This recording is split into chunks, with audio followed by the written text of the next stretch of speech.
Welcome back to another episode of the Conversations with Friends podcast. I'm your host, Bree. And if you're new here, I want you to know that every week my goal and mission is to build a community to where we can have the necessary conversations.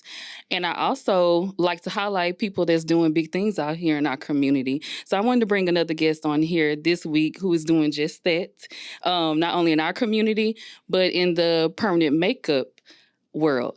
So I'm gonna let you go ahead and introduce yourself before we get too deep into who you are. Okay, hey Bree. Hey girl. So I'm Zuri Dale. I'm from Houston. I'm a Houston native. I'm a TSU graduate, so I always got to pub TSU. Mm-hmm. And I am in the permanent makeup industry. I've been in this industry for like 5 years now. So I just actually passed my 5-year mark. That time be going fast.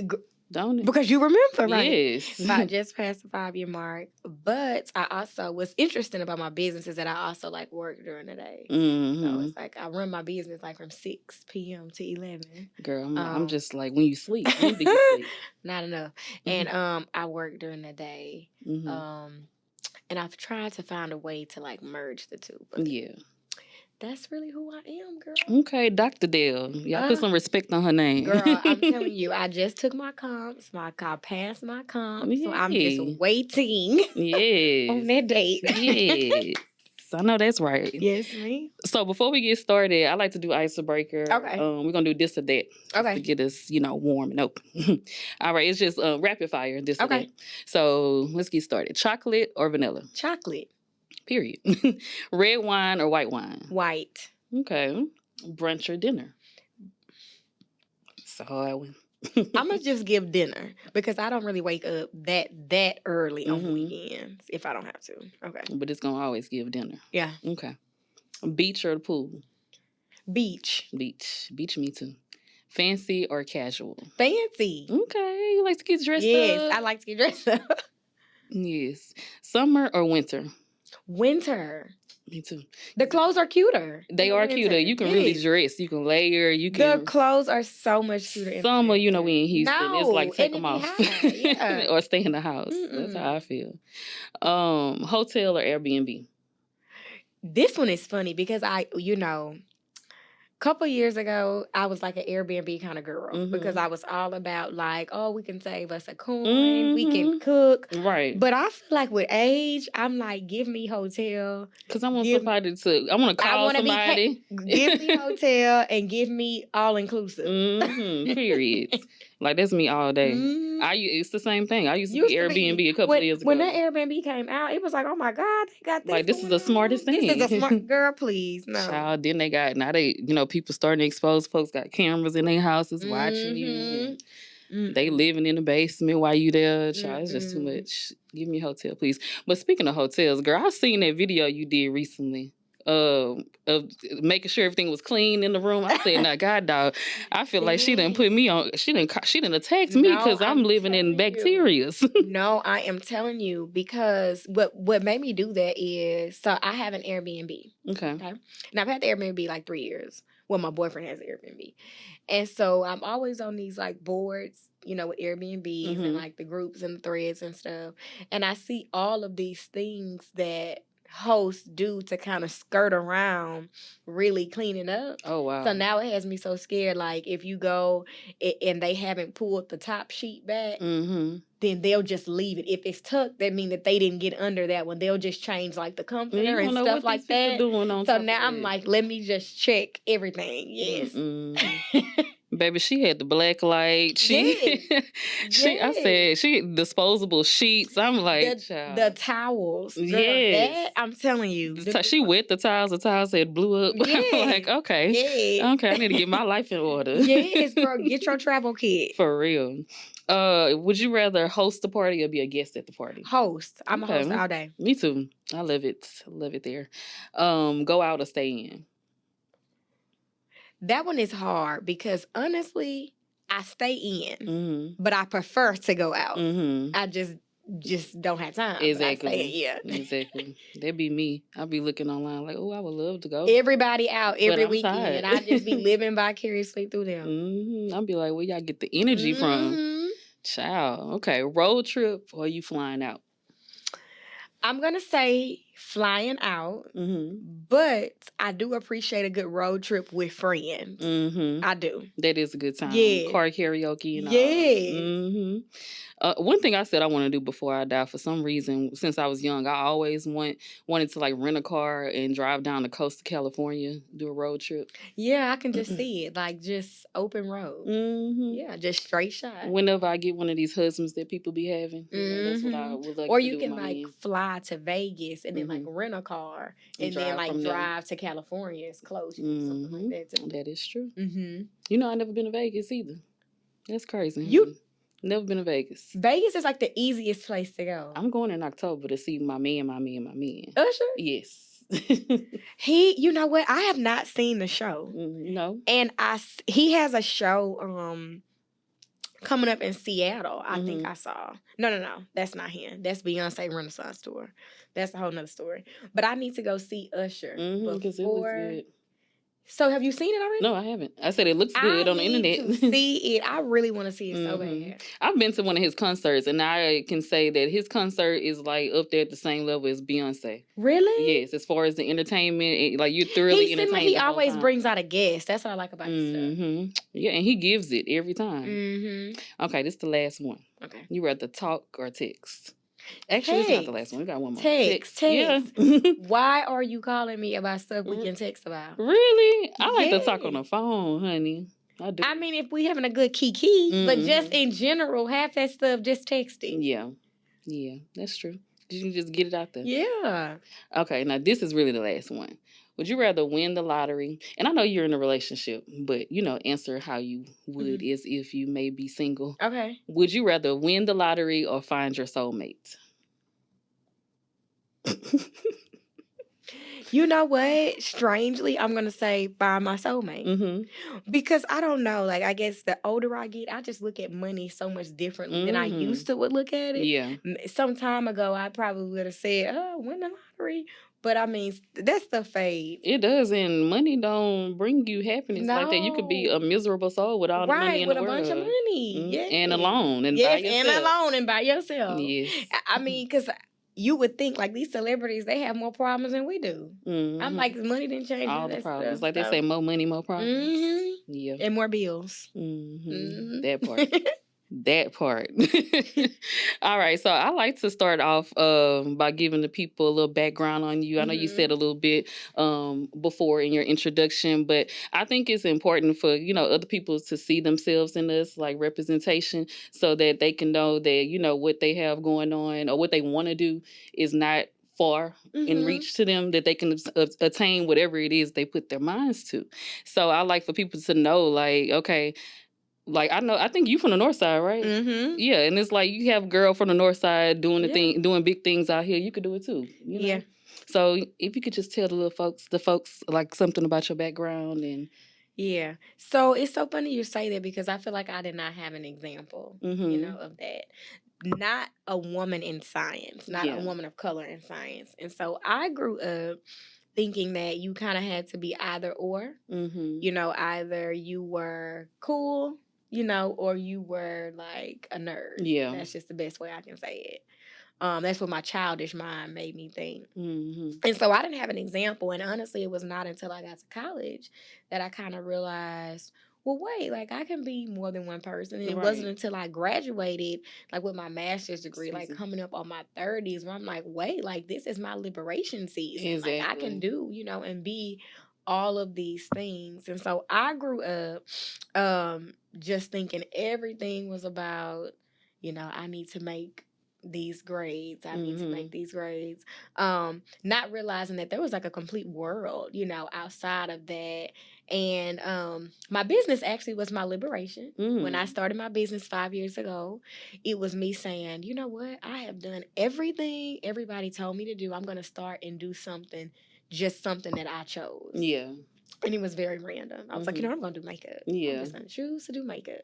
And so I did makeup for maybe like a year and a half before I took a brow class. But girl, I grew up, I'm from 5th Ward. Went to, inner city schools. Bessie Ross went to Key Middle School, went to Barbara Jordan High School, with many of my friends. Yeah. And it just was no example. And I always tell people is that when I think about the difference between groups of people, it's really just access and exposure. That's it. That's the only thing that's different. So when people say, well, how did you? And I'm like, I just was exposed. I just got access. So I received some, opportunity to access something that maybe my peers didn't. Right. And I remember what that was, though. This is crazy. Right now, I remember exactly what it was. Well, what was it, girl? Girl, this is a crazy story.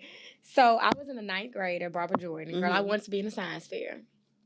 And I remember at the time we had to fill out some paperwork where it said you needed a qualified scientist to compete in like the regional science fair.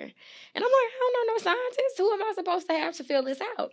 I got online, I Googled scientists in Houston. That's exactly what I typed. And the very first thing that popped up was TSU. And somebody from TSU popped up. So I clicked it and I called them. I was like, hey, so I need a scientist. Somebody to sign, And it was a professor there, Dr. Thomas, I won't forget.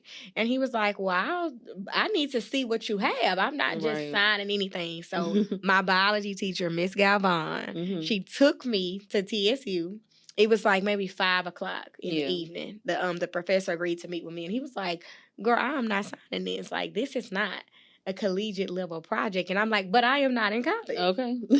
He scrapped my entire project and was like, no, I'll sign this, but you're going to have to do something better than this. And from then, he set me up to do research at TSU as a 9th grader. And I just continued every year throughout being in high school. That's amazing. And so that's what kind of led me to go to TSU, and everything kind of catapulted from there. But I'm like, it's nothing different between me and anybody else. I like the same things, go to the same places, we got the same friends. It's just access, and being exposed, because that exposure then opens up other doors. And either you walk through them or you don't. And then the doors you walk through open up other doors. And, that. Sort of it plants seeds. I tell people all the time, it's kind of like if you aren't exposed or educated to know that these other things exist outside of the world that you live in, you can become complacent and you can just live there. And you don't know what you don't know. Exactly. I'm serious. I've gotten far less judgmental, like with age and knowing, like, you really, really don't know what you don't know. Exactly. And a lot of times people are saying, oh, you this. I'm like, because I know that this exists. There was a point in time when I had no idea, that any of this exists. Yeah. So. Yeah. That's why we got to expose our folks, like the younger generations or people around us. Like, if they don't know, like, if I know something, I don't mind sharing information with anybody else, because how else we going to get there as a whole? But what's so funny about you saying that is, I feel like we debate a lot as a culture, and I'm so tired of this debate, whether or not going to college is beneficial, because we have, we're in this entrepreneurship season, right? And I feel like we get it. At this point, we know you do not have to go to college to make money. I think it is very, very clear. It's very clear. It's clear. I think it's abundantly clear. Okay. But what I do feel like college did was expose me to people I would not have met. Yeah. And so those people gave me a perspective that I would not have had. Yes. And so, interacting with people, because it's nothing like leaving a place that you're used to and coming back to that place and realizing how much you have changed. Yeah. Because you don't know how much you've changed until you've left and come back to that place. Yeah. So going to college and then leaving TSU and going to A&M, I was able to study abroad, and I'm learning about different people and different cultures and the way they do things. Yeah. And it just makes you more compassionate, more empathetic, more understanding. For sure. Less likely to have an opinion. It's crazy. But again, I recognize that access is a privilege, and everybody just didn't have the same access. Mm-hmm. That's true. Mm-hmm. That's true. So, when growing up, you had siblings. You lived with both parents, or are both parents in your life? Yes, both parents are in my life. I'm the youngest of 5, so my dad has 5 children. Okay. And I'm the youngest of 5, but then my mom has 2 children, and I'm the youngest of those 2.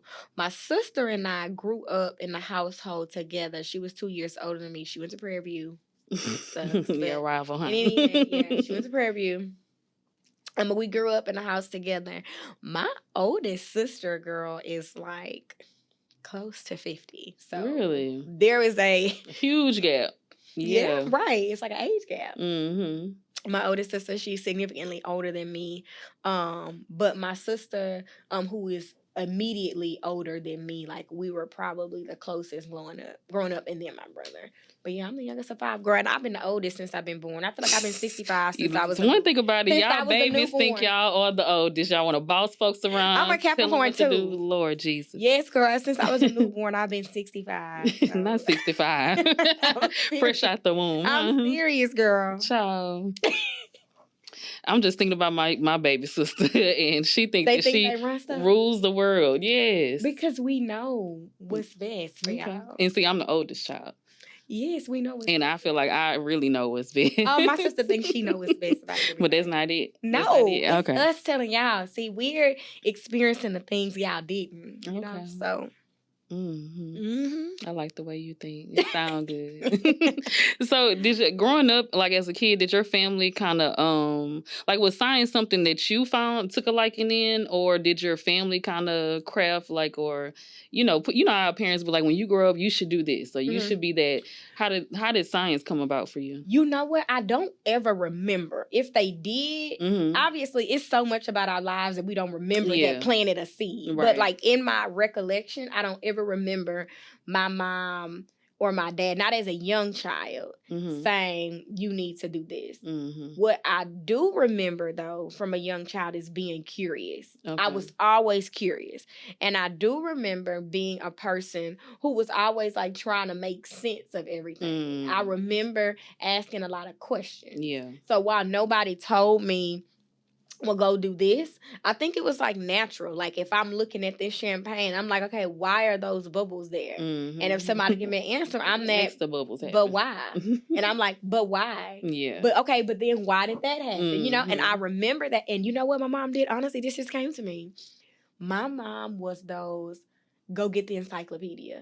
That was my mom. What she did instill was like the love of reading and finding out the answers to your own problems. Yeah. So she didn't explicitly say, well, you should do this, but she definitely said, you need to find the answer, like to your problem. You're asking, all these questions. Yeah. Why don't you go try and find a solution? Yeah. And so I think that science kind of helps me make sense of things because things that don't make sense bother me.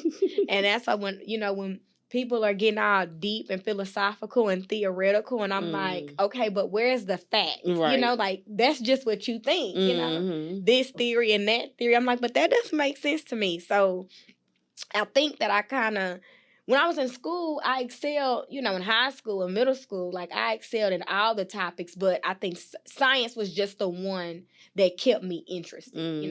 I didn't like social studies. I'm like, I mean, reading, it was like we had to learn how to read, right? Yeah. But science is the one that kept me interested. Okay. And that's just kind of how it happened. But been, huh? It's so funny. My mom and that encyclopedia really kind of just came back to me. Yeah, I think our generation, though, growing up, our parents were heavy about reading and finding out information. We went to the library. Yes. Very often. Like, often, library card on deck. We went to the library. So it was a regular thing. And I remember Borders Bookstore used to be right over there in Maryland Plaza on the weekends. That is where we would go. That's where we spent our time. Reading. Yeah. And so we were there. So my baby sister, she's 10 years younger than me. So that's like a whole different way of growing up that she grew up. And I feel like the younger generation, they're more so like, just tell me now. They don't want to figure out the why. And because y'all asking questions that you can put your phone out for. Exactly. And so I've had to tell her, like when she was like fresh out of high school, she moved here to Houston. She was living in Baton Rouge. And she moved here to Houston with me, and she would ask me all these questions. I was like, look, before you come and ask me, try to figure it out first yourself. And then if you absolutely can't figure it out, figure it out, then you come to me. But see, we didn't have internet. Mm-hmm. They have so many options. I feel like for us to figure it out, it meant like we had to go opening up a book, finding the book, knowing where to get the book. Is this the right book? I'm like, y'all have so much at y'all disposal. Yes, that y'all can use. It's so funny you say that. I think that's why, like, as a in my business, I have such like low tolerance for questions that are already answered. Right. You know? Like, I'm like, okay, wait, are these the questions that now make sense? It makes sense. So, so you're an epidemiologist? Yes. Did I say that correctly? Yes. Girl, okay. So, when you were growing up, did you aspire to be I know you found a love for science, but did you aspire to be an actual scientist at some point, or? No. So initially, I knew that I was going to be a clinician. I knew that I was going to see patients. That's what I thought I wanted to do. And I was always very concerned about health. I'm not gonna say always, but I feel like very early on in college I decided that I was kind of concerned about, health. And so at the time, as a student or a child, lower income, you don't see a lot of these examples. You know how in the Black community, our parent, if you become a medical doctor or a lawyer, that is top cream of the crop. So I don't think my parents intentionally did this, but it definitely was when I said, oh yeah, I'm going to be a medical doctor. It was definitely supported, and so I thought that was the only way to do anything health related. Yeah. Okay. I thought that. And honestly, I thought that up until getting my master's degree. It wasn't until I got to A&M when I realized, well, girl, there's an entire other branch of medicine that's not seeing patients. What about before they get sick? Or what about trying to prevent people from getting sick? And what about the people who do the research so that the doctors know that this is the way you treat and, do all that? And I realized I was actually much more interested in doing that than interacting with people, on a day-to-day and treating them within very narrow limits. So the way I describe it is, if you have high blood pressure, you will see your doctor maybe every 3 months or so if you have hypertension. And your doctor is going to check your levels and adjust your medication up or down to keep you in very narrow limits, right? As long as you stay within these limits, then you are considered in a state of health.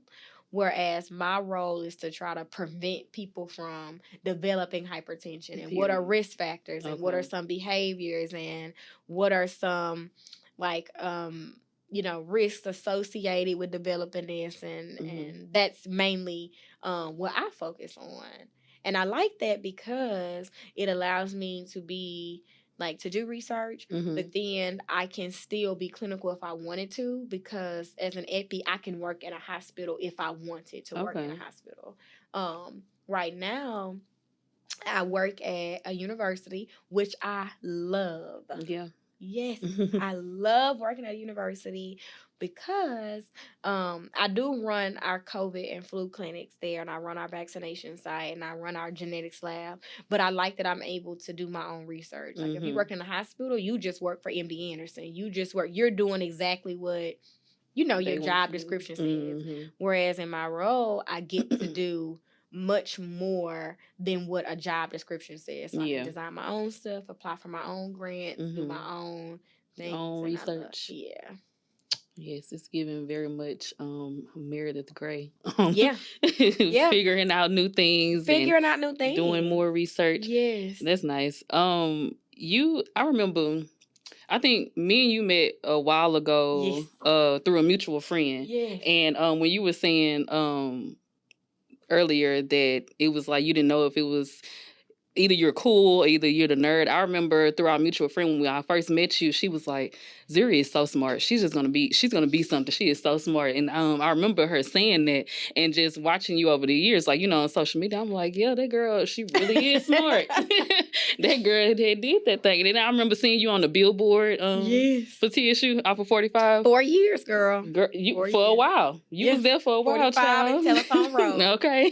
But you know what's funny about that? They didn't tell me that billboard went up. Really? No. You didn't know you were going to be on the billboard? So I knew that I took pictures for like an annual, like a report. Mm-hmm. They put out like an annual financial report. Okay. And they would just take stock images of students. Okay. So they had me take an image for the annual report. So I knew I was going on the annual report. Mm-hmm. And I think they liked the photo. And they put it on the billboard, but did not. How you found out that she was on the billboard? Somebody called me. Oh, wow. And I drove down 45. And I'm like, you lying. I'm really on the billboard. I still have the picture that night.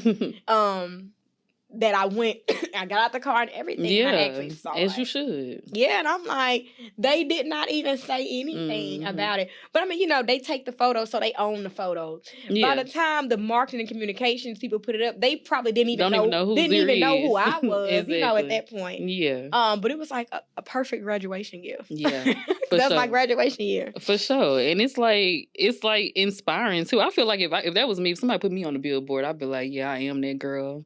I'm gonna keep on elevating as that girl. You know what? It really, really is inspiring. And sometimes I am like surprised by I'm still things that happen. I'm still like surprised by things that happen. It's favor, is what it is. And it definitely has not been fair. Yeah. And it ain't fair. I definitely am still like surprised and shocked by things. It goes back to like what you said, you're no different from anybody else. It's like access and exposure. Things just happen for people. Because I just don't see myself as being. But it's so funny because my friends will say, why are you like that? Yeah. No, like you are. And I'm like, but I don't feel like I am, So I think it's also that piece of sometimes like feeling like, do you quite deserve, and reconciling your mind. I think too, Black women, that's something that we struggle with. Mm-hmm. Not just as an academic, but just feeling like we're deserving of good things in general. So, we already battling that. Yeah. Like, do I deserve like a good man, or do I deserve this nice house, or do I really need a new car? The car that I have is already, it's working.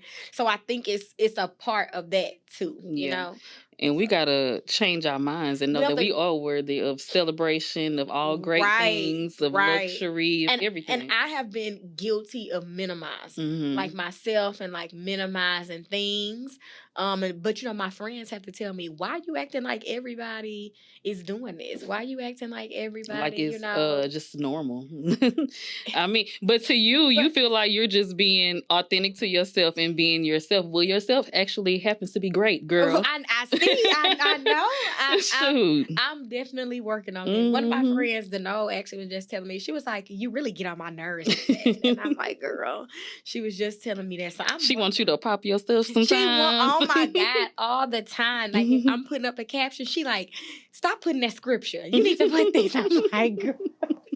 I think humble is very nice, though. Being humble, what? Is it humility? Sometimes I wonder. Yeah. I think we say that that's what it is. Mm-hmm. But sometimes I wonder, like, is it really humility, or is it like truly not thinking you deserve? Or, you know what? I think, because I don't know.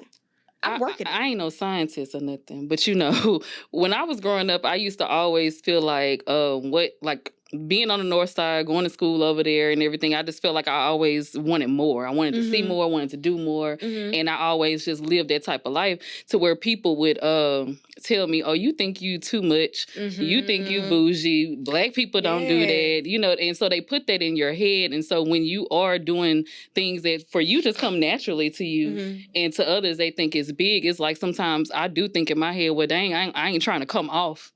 Like, well, I think that's because I've code switched for so long. Hello, me too. I remember being in spaces where like words that I would normally use, I would like not use that word, because for fear that somebody would think. And I remember, I think being overly concerned about like what people thought about me and like how I was being perceived. Yeah. And I'm telling you, I did not become more liberated until later on. But that's majorly due in part to me never seeing anybody who looked like me in the sciences kind of do and be everything, you know, like the traditional way we view people in science, let alone women in science, you know, it's definitely not me. Yeah. So, I feel like I'm growing into who I truly am meant to be, and I'm much more okay with being that way unapologetically. But there was a time, like not even in the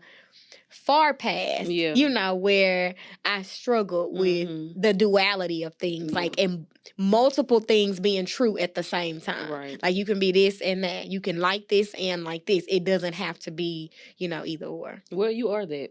Thank you, girl. There's that. Thank you.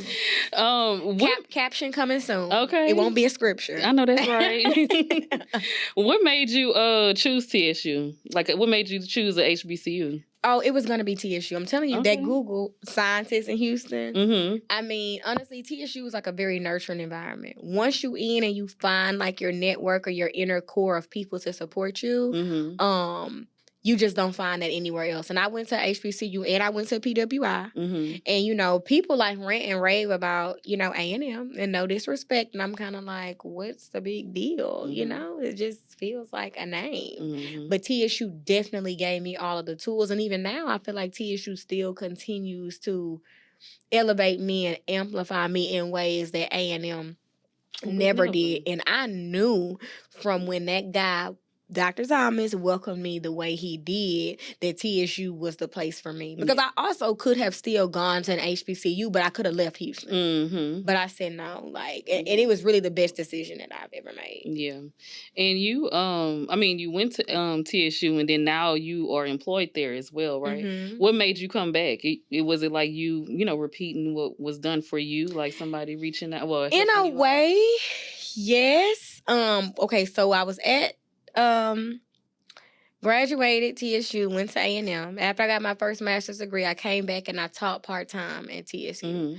I taught as an adjunct. I taught biology, freshman biology, for 3 years, from 2015 to 2018. I did that while I was working during the day, girl. And I would go to TSU in the evenings and I would teach my class. And so I stopped doing that in 2018. And then in 2020, we know that COVID hit. COVID hit and I went to work for the city of Houston. I was an epi there. Okay. But at the city, I was like one of many. You know, I wasn't like the only one that was there. And again, that's the environment where you're doing what your job description says. And that's it. And honestly, that was not the environment for me to thrive. Yeah. At TSU, they had gotten a grant in order to ramp up COVID operations. Okay. And so they needed somebody to come back and lead their infectious disease, COVID response and all of that. And so one of the vice presidents at the time recommended me, just knew me from, you know, back was like, oh, like we should bring Zuri back to do this. And so I came back. But I always knew that I wanted to be at TSU. And I was going to get back to TSU like one way or another. But it's so funny. God had better plans for me. I had applied for, prior to me getting this job, the job that I got at the city of Houston, I had applied for so many jobs at the city of Houston. Right? And neither of those jobs would like ever call me back. Knowing I'm qualified for these jobs, right? Yeah. And I truly believe it, had I gotten those jobs when the opportunity came, had I have gotten those jobs, those specific jobs, when the opportunity came, I probably would not have left. Taken it, yeah. Right. So I took the role as an epi, but that was during COVID. It was only supposed to be a temporary assignment. They called and said, hey, we need some people to mobilize response, right? And I'm like, okay, cool, I'll go do that. Because I got my second master's degree, and when I went to the city of Houston, I was getting my second master's, so I was in school. Yeah. And I was like, okay, I'll go and I'll help out with the response. I'll take a couple months to help the city of Houston. And really, that is what really catapulted my career. It's so funny. It's like, you know, COVID was definitely devastating. Yeah. We know that. But I think for a lot of people, COVID Some bright things came out of it. Right. And it's just, you hate to say that, you know, but I think that was just healthcare industry, I think, in general, right? When all the travel and all that bonus pay people were getting, you know, to work COVID response, it really did elevate people in some spaces. So that's what made me, but I knew I was going to come back to TSU. And so I came back to do COVID, but then doing that, I got a promotion. And so, you know what just hit me, what I just remembered, because we was over here talking about you being on this billboard and you not knowing, did you know that you was going to be picked to be on College Hill, or how did you end up there? Girl, at TSU? Because God be having plans that favor for ain't you. Fair. Let me tell you, when they were coming to TSU initially with College Hill, they were actually very nervous about coming to Texas.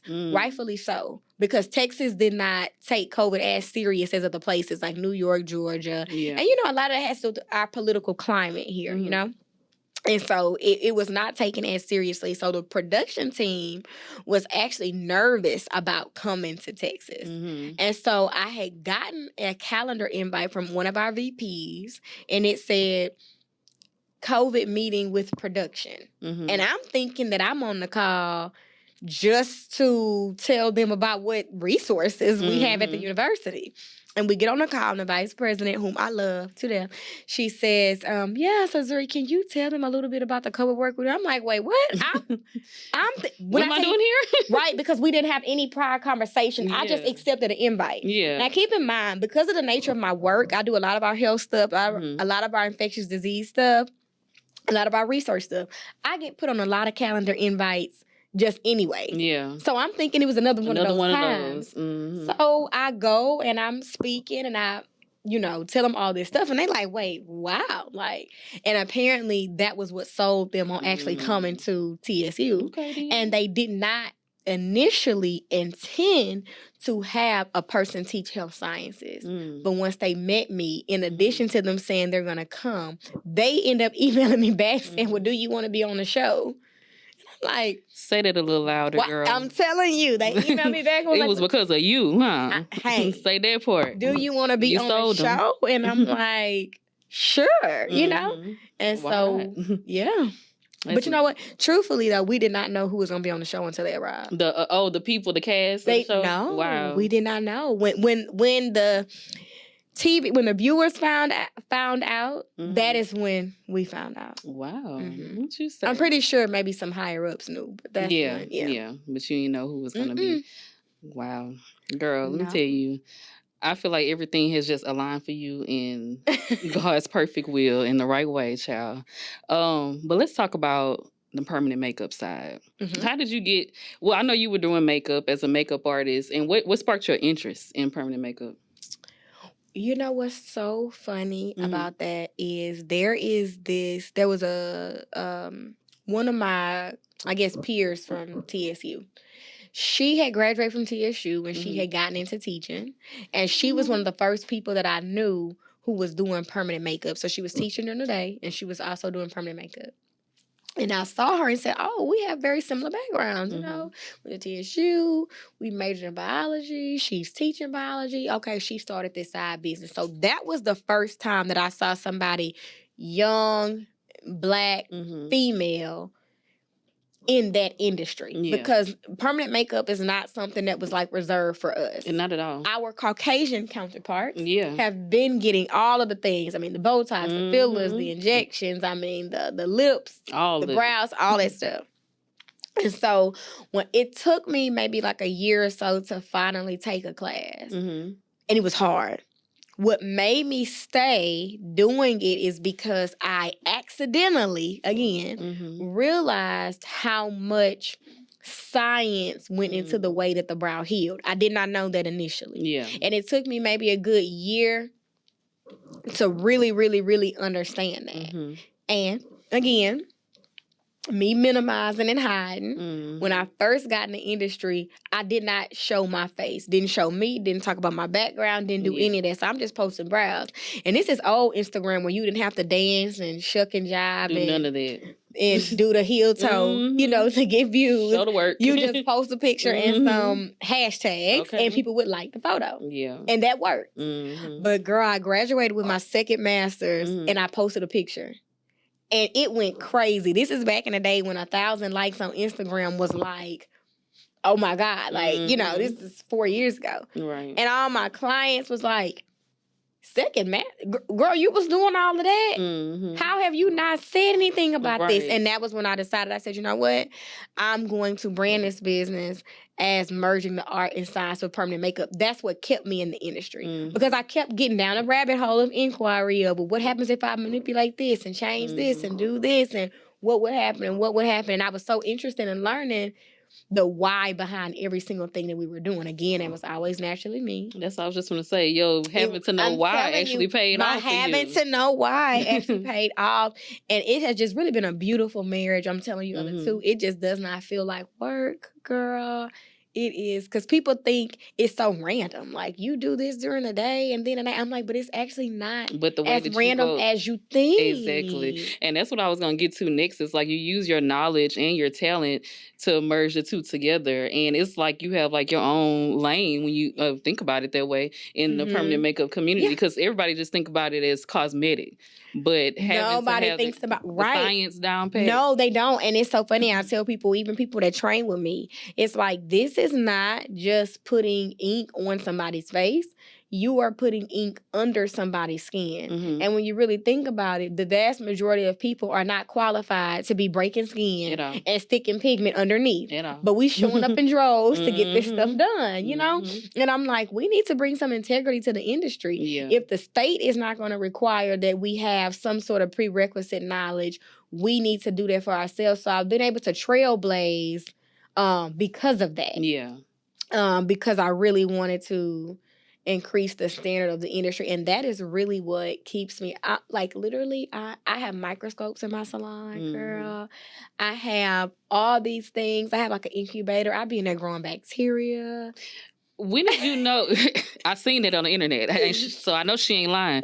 I saw it on the internet. She over here swiping the door handles to see and everything, girl. I mean, I think that's amazing and it makes perfect sense. Right. Because we telling people, oh, you need to be clean and hygienic. And if you're not, and it's like, well, let me show you what happens, if you're not. And girl, when I swab that expired pigment bottle, people like went crazy. I'm like, yeah, you just picking up this stuff and using this stuff. And these are just some standard things that we should be doing, to make sure that we provide services that are safe. And why it also makes sense is because, again, I've always just been a health inclined, concerned about, people just being in a healthy state, and a lot of services that are performed are just not done in a healthy way. At all. They be going to some of anybody for they all do. Things. And that scares everything. I'm like, you're not cutting the skin. Okay. Not at all. I remember when you did my brows, you had told me that one of your reasons for getting into it as well is because you wanted to provide a luxury service to Black women and to make it to where we can actually afford it and get these things for and ourselves. That's why I initially got in the industry. I think I stayed once I realized how much. So what, aside from you like doing brows, what made you want to take it like the business route and birth this whole institute and everything that you have going on? Well, when we think about, if you're an African American, unfortunately, like, we are born on the lower rung of the economic ladder. And research shows that it actually takes generations with an S in order to climb that ladder. So you may do better for your children than your mom was able to do for you. And your son may do better for, his children, but that still may not be enough to make us equivalent to our non-person of color peers, right? Because when you think about generational wealth, it takes generations, in order to accumulate that. Right. And so I opened up the Institute for one because what I saw was that a lot of people of color, and I'm just going to just name it, Black women, wanted to get into the industry, but they couldn't afford quality training. So they were going to any and everybody because it was cheap.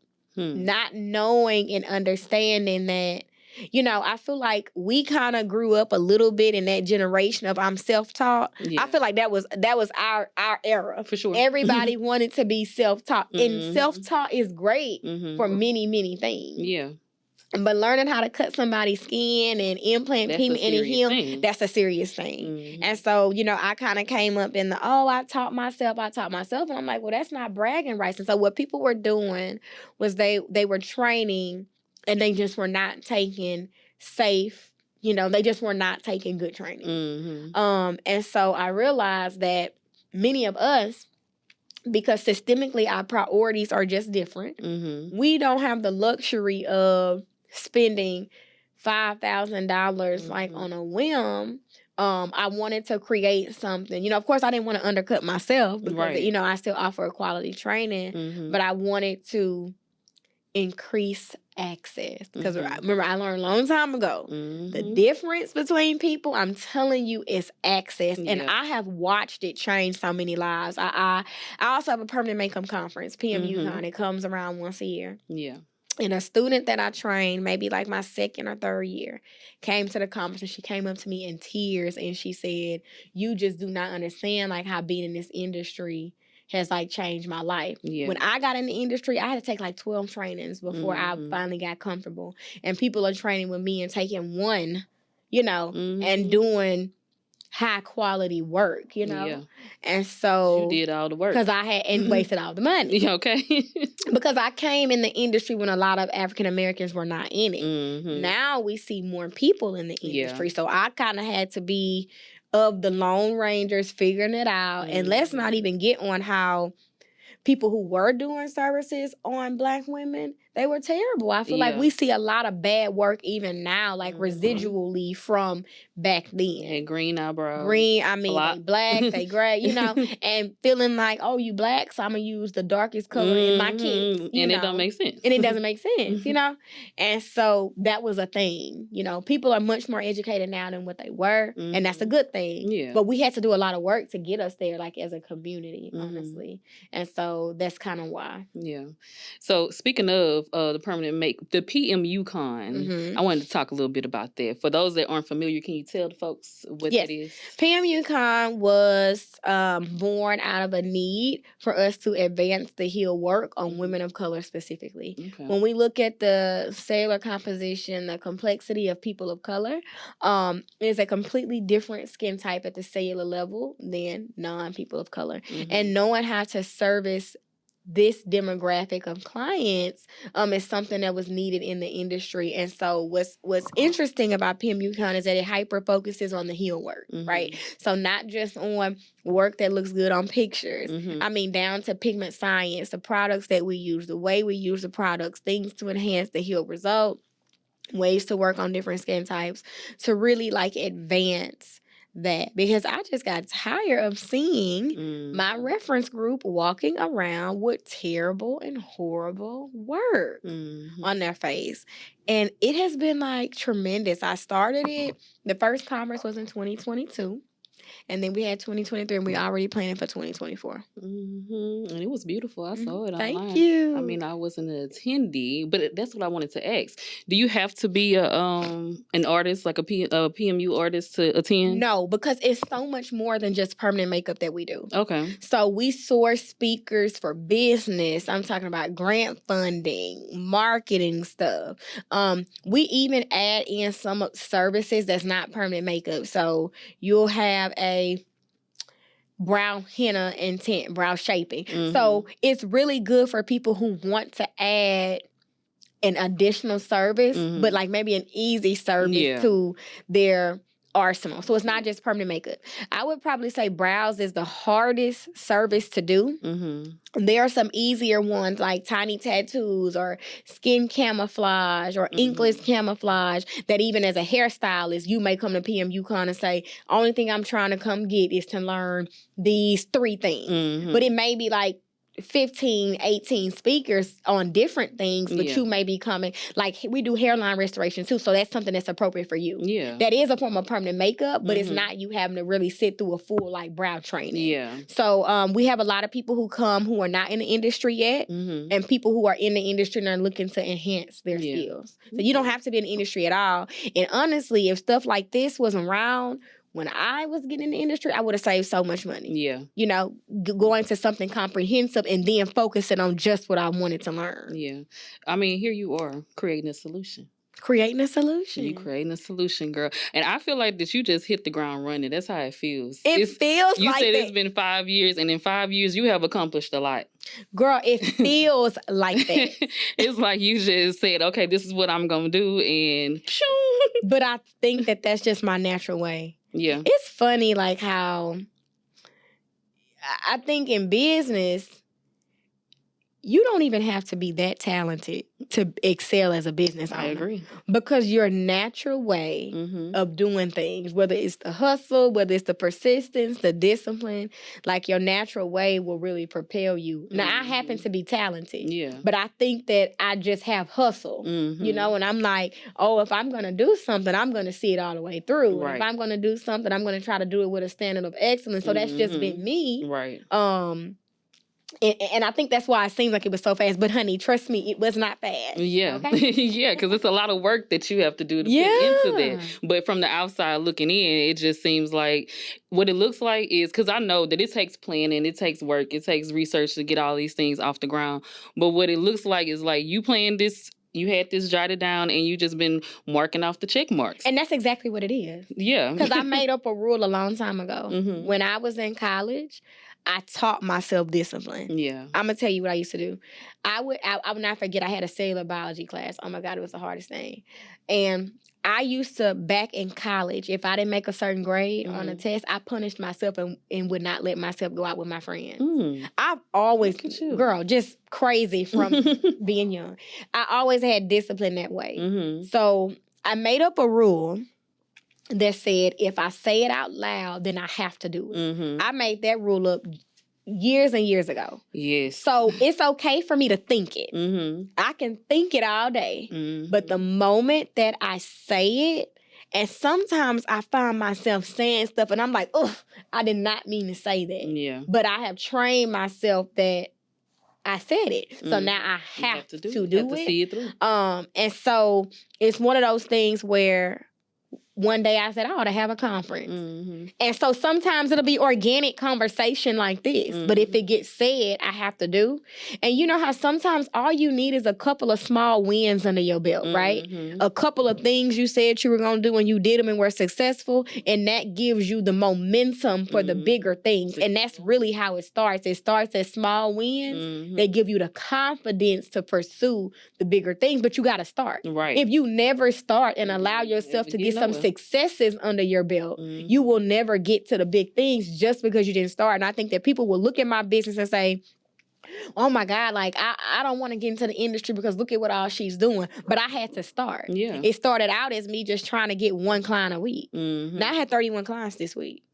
One client a week, you know, is how it started. Yeah. You have to just start, you know, you have to start. To get to 31, you had to have one. Right. And I don't think people see that. It's like that one is a part of the 31. Because it's like they want to have the 31 right off the front. They want to have the 31. But they you don't gotta put the work in. And you have to appreciate the newborn stages of anything. Because you learn so much. Just like you said, it's almost like a blink of an eye. Even though you're right in terms of the year. Let me say this. The years went by fast, but the days went by very slow. But you look up and it's like, girl, I remember doing your brows 5 years ago. So if I had not stayed complacent 5 years ago, look how fast that time went by. Stayed in the same place. So when I see clients year after year, I'm like, girl, did you not just tell me last year you wanted to get in school? Last year you told me. I'm like, here you are getting your brows done again when you could have been done. You know? So it's like those days go by slow, but the years go by so fast. So it's like a lot of it is like once you say it, you just have to do it. I told, it's crazy that you said that because I just told my brother this yesterday. We had this very conversation because I'm the same way. Once I say it out loud, and a lot of times the stuff that I do think, I say it out loud, and then because once I say it out loud and maybe I put a date to it, like a goal date. I want to accomplish this by this date. It holds me accountable. Yeah. Because now I done said this, now girl, you have to do it. Yeah. And you have to make sure that you get there because if I don't, then I feel like I don't know. And maybe some people don't even know that is my goal that I'm trying to do, but it's enough for me to just say it out loud for myself. And I'll feel embarrassed, like, girl, okay, you didn't meet your goal that you said that you was going to do. But I don't even know the last time I did that, because now when I say it out loud, I get it done. I have to get it done. But it holds me accountable for sure. Mm-hmm. And what's the harm in trying something and it not working out? Right. Like, why are people scared of that? I don't know. Fear. Like, why are people so scared of something like, you know, the average person right now living until they're 85? Do you know how many things you can pick up and put down in those many like years of living? Like, why are you scared?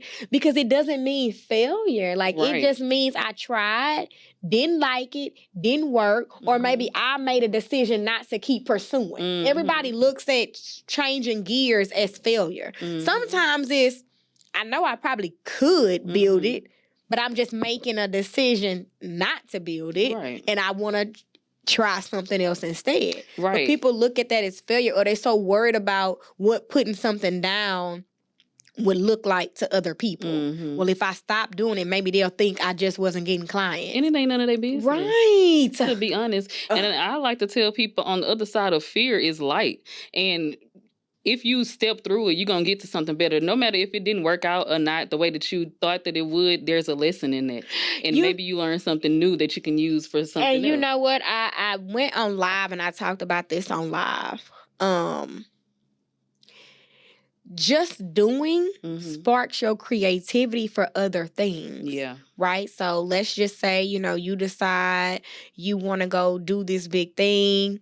And let's say you don't meet the goal, but the process of you even going through that experience has made other ideas pop up in your head that would not have popped up if you not have pursued that thing. So sometimes you need to do it because thinking brings about new thoughts. You got to just start thinking, you know, to let the other things come. Like you doing this podcast, right? And you just got done telling me, you know, I got some other things I want to implement. You would not have the other things to implement if you had never started. That's true. Right. That's true. You got to just do. I remember when I finally did say it out loud to somebody that I wanted to do the podcast, I had all of these ideas. I wanted it to be this specific way. But I knew at that time I didn't have the resources to get every moving element that I wanted into play. And somebody just told me, just start, and then you can add on. And I kid you not, it's like the very first time that I did an episode, the guy who owns the studio here where I shoot at, I met him the first day, and he told me, like, whatever, you know, if you have any questions, if you need anything, just let me know. And that just opened up everything that because I was looking, and I would try to find other podcast hosts and try to see if I can ask them questions. Nobody would answer me. And then I'm like, dang, I wish I had somebody that I can really, like a mentor or somebody that I can bounce ideas off of, because I didn't know what I was doing. I just knew I wanted just to do it. Just gonna get up here and just talk. Right. But then I met him, and the first time I started the podcast, met him, and he was like, well, I can answer some questions. And I'm like, dang, well, here you go. Because if I wouldn't never started, I wouldn't even made that connection. Right. For what I needed to know. The people you meet, that's why it sounds so cliche, but the journey is just so much more impactful than the end. Yeah. It's that journey that builds character, the people you meet along the way. It's like, if my business had went from year 1 to year 5 in 6 months, I would have missed out on so many lived experiences, people that I've met, like lessons that I've learned, the business acumen that I've developed. Some of these situations I needed to go through to be a better business owner, to be a better business mentor, like to be a better artist. Like, I needed to go from 1 client a week to sometimes no client a week to sometimes 5 clients a week. Like, I needed to go, you know, through that. And we just don't want to allow ourselves, or we let it discourage us from continuing, you know? And, you know, when you think about the statistics, it takes about a good 2-3 years for anything to really pop off, you know? But I think the hardest part is people making themselves see it to that point before they stop. It's being consistent, for sure. And showing up for your business. And showing up. Because we show up for those people's jobs. Right. Show up for yourself. Yeah. Now, speaking of all these clients that you have going on right now, you had told them people at the Masterminds Mixer that you were a fully booked artist. I think I forgot what I asked you. Maybe it was like, what do you do to get clients, or if you don't have any clients? And you was like, and I saw how you looked, because you looked like, I'm shy. I don't want to say this, but I'm a fully booked artist, so I ain't got them problems. No, but let me tell you something. It's so funny. I am a fully booked artist, but I do notice that, people cancel at greater rates. That somebody coming behind them and picking it up. But people do cancel more than what they used to. They say we're going through a recession. So it's the same child and hair industry too. Being the expert. That is the strategy. Okay. That's the marketing strategy. Not trying to beat the algorithm, not trying to do all these other things. Being the expert is the strategy. I think that the level of education that I put out, the way that I explain and present myself on social media, the way that I have just owned being the expert in this industry is the greatest marketing tool that I think it creates exists. A level of trust too. Listen, because why do these people show up in droves to let somebody tattoo their face that they found on Instagram? It's beyond It has to be something, right? Because it used to be your clients were people that you knew, or friends of friends, or at least a third cousin of a friend. But now you got complete strangers showing up. That's a different level of not just marketing. That's like really building trust that you have to do in order to get people to want to do that. Yeah. And I tell everybody, the strategy, if you become the expert, if you show these people why you the expert in comparison to somebody else, they will come to you. Because like you said, it makes you. I know when I decided to go with you, I was looking forever for who gonna do my brows, who gonna do my brows, and then I saw you were doing. I'm like looking at your page, and I'm like, okay, yeah, she knows it looks good. And then I kept looking. I'm like, no, she really looks like she knows what she doing. Right? No, she really looked like she. That's what they say. She looked like she knows what she doing. But like I'm like, but also too, having known you or met you before then, I know that I ain't think that you would just be doing something that you didn't. Right. Really know what you But you got to think about the people who don't know me, though, or who don't know you, But you put it out there, and you make people trust you, child, because you put it all into the science aspect. I think is a huge thing, because that makes me really think, like, if I didn't know you, if I ain't know nothing about nothing, when it comes to permanent makeup, the way that you explain it and show your art and what you do in the science aspect of it, it makes me feel like, okay, no, she really does know what she's doing, and I can trust her to break into my skin. And that's really, honestly, that's really, really what it is. Be the expert. I'm telling you, like, that is revolutionary. As we see. Follow her, y'all. I'm going to put her stuff down in the description box. Yes. So, how do you balance everything? Because your girlfriend, you got a full-time job. Yes. You also have your business, the conference. I'm not going to lie. I don't think I do it well all the time. I'm doing better. But what I do know, and balance could be still working too much, right? Working 40 hours there and here. That's still, I balanced it, but that's not good. Yeah. But what I do say is that whatever I'm giving to that job is what I'm going to give to myself. And I do not ever let a week go by where I'm giving more to my day job than I give to my own business. Okay. And that's kind of like my benchmark. It's like, no, I just cannot. I can't show up 40 hours plus for you all and then give my business 10. I can't do that. But then say I want to quit working eventually and become an entrepreneur. How does that work? I was going to ask you that. Do you ever see yourself stepping away? I actually don't. I'm pretty sure. I see that people say that a lot. Their goal is to leave their job. And I'm like, well, you working there 40 hours a week, but you working your own job 10. How are you ever going to leave your job? This is simple math. The math is not mathing. How are you going to yield 40 hours worth of pay and it's 10 hours worth of effort? It ain't going to happen. And so it's uncomfortable for me to give more. It's uncomfortable for me personally to give more than I give to myself. So we're going to have to give the same amount. And so some days that looks like waking up super early, going to bed super late. Like, you know what today was? Woke up, went to work. I worked from 8 o'clock. I actually went to my salon early today. I moved everything up because I had this. So I worked 3:30 and then 5. And then I came right here. So that's like, and then I got to go home and do homework, girl. Ooh, geez. So But that's what it looks like. Yeah. And that's okay. And it's just getting it done. It's just getting it done. Yeah. Because, emotions are fleeting. They are so temporary. Anything I feel, whether it's tired, frustration, annoyance, anger, I'm not even going to feel like that tomorrow. Right, it's going to pass. So why not just do it? Just push and not let emotions be the reason. Overcome you. I read this book called F Your Feelings. And the book talks about how 95% of the things we do or don't do are attached to our feelings. So whether working out, eating healthy, the majority of the things that we don't do, it could be stopping at the cleaners or stopping to get gas. It's because we don't feel like it. Yeah. Or the things we did is because we feel like it. Yeah. And I don't want to let my feelings control me like that. So I just do. Yeah. Makes perfect sense. I talking with a friend some years ago, we had that type of conversation in regards to feelings, and it was an aha moment for me. I'm like, no, you can't let these feelings control you. You have to control them. The book was an aha moment. I'm like, 95% of what we do, and I'm looking, and the book was like, make a list. And I'm thinking about all the things I did or didn't do. It was directly attached to feelings. Yeah. Like, I didn't feel like it. I'll do it tomorrow. I don't feel like it. Like, we're really not going through life intentionally making decisions. Right. We letting it be based off of how we feeling in that moment. That's going to be gone. But feelings they're fleeting, girl. Yes. So, Zuri, what is next for you?